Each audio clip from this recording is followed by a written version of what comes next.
لیکن جب وہ بندہ آگے سے نہ تو ڈیل لیتا ہے اور پھر وہ منظر عام پر بھی لے کر آ جاتا ہے کہ جناب یہ مجھے ڈیل آفر ہوئی ہے، تو پھر غصہ چڑھتا ہے.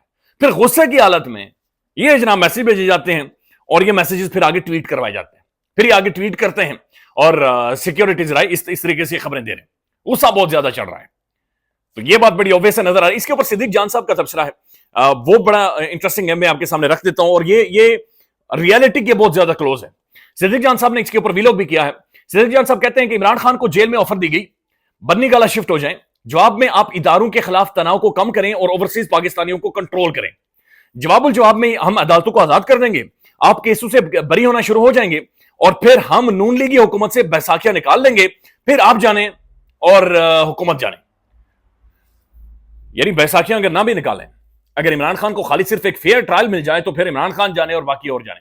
پھر وہی والے بات ہوگا کہ وہ بندہ آؤٹ کرے گا، پھر بلائے گا، پھر آؤٹ کرے گا، پھر بلائے گا، پھر آؤٹ کر کے پھر اس کے بعد بیٹسمین خود کہے گا کہ بھائی جی سانو چھوڑ دے اور نہ یار کر مار، ہم اور وہ نہیں کر سکتے.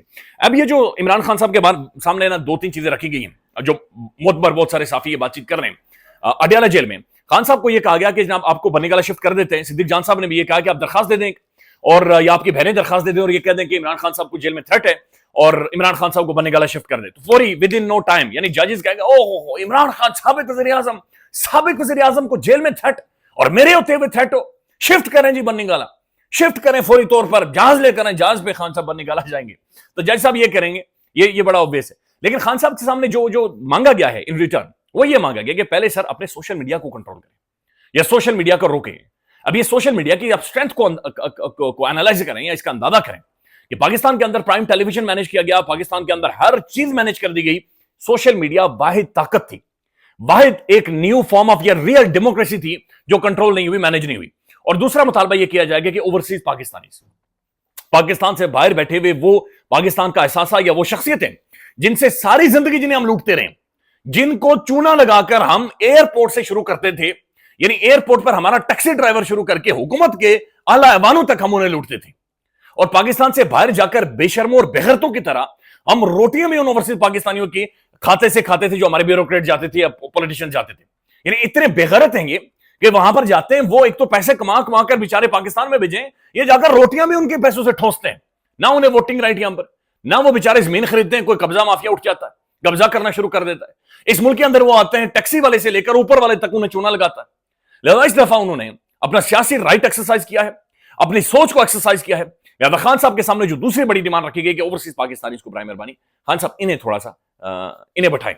یہ جو ای میلز کر رہے ہیں، یہ جو احتجاج کر رہے ہیں، پروٹیسٹ کر رہے ہیں، یہ جو ٹویٹ کر رہے ہیں، یہ جو دنیا بھر کے پولیٹیشنز کو جا کر سچائی بتا رہے ہیں، حقائق بتا رہے ہیں، یہ ٹھیک نہیں ہے اور چیزیں اس طرح سے ٹھیک نہیں ہوں گی.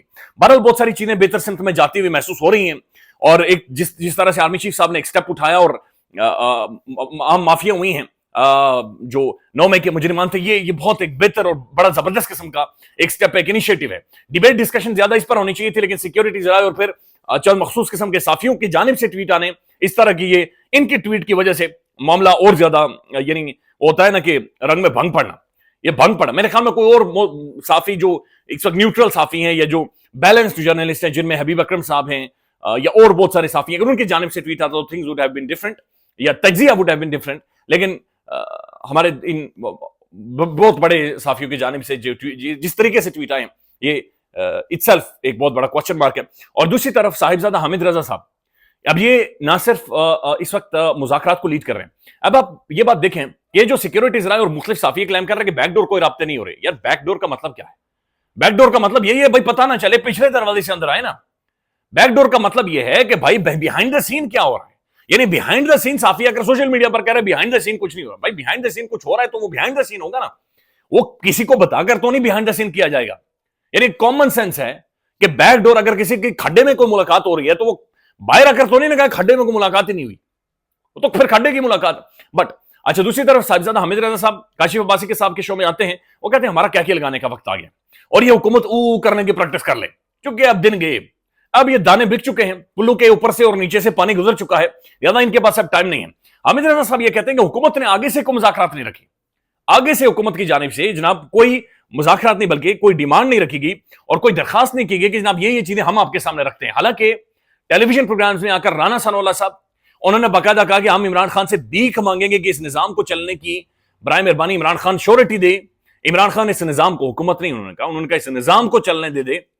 اور لیکن جو مذاکراتی کمیٹی ہے وہاں پر کچھ نہیں کہا گیا. نجم سیٹھی صاحب اپنے پروگرام میں کہتے ہیں اسٹیبلشمنٹ نے مذاکرات کے معاملے پر حکومت کو مکمل طور پر آن بورڈ نہیں لیا, اس لیے حکومت گھبرائی ہوئی ہے. خیال رکھیے گا, اپڈیٹ کریں گے. اللہ حافظ.